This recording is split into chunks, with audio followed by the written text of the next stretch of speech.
வணக்கம், வாங்க ஸ்க்ரீன் சேவரை மாற்றுதல் பற்றி தெரிஞ்சுக்கலாம்.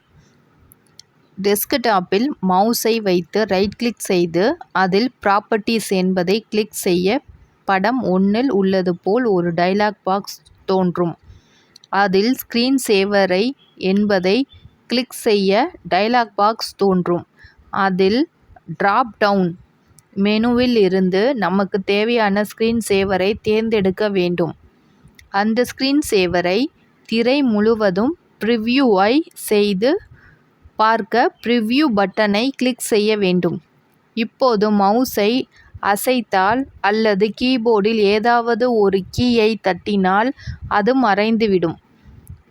இதில் வெயிட் என்பதில் எவ்வளவு நிமிடங்களுக்கு பிறகு உங்கள் ஸ்க்ரீன் சேவர் தோன்ற வேண்டும் என்பதையும் குறிப்பிடலாம்.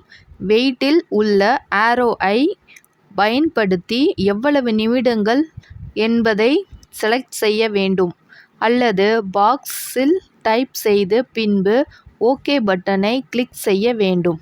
நன்றி.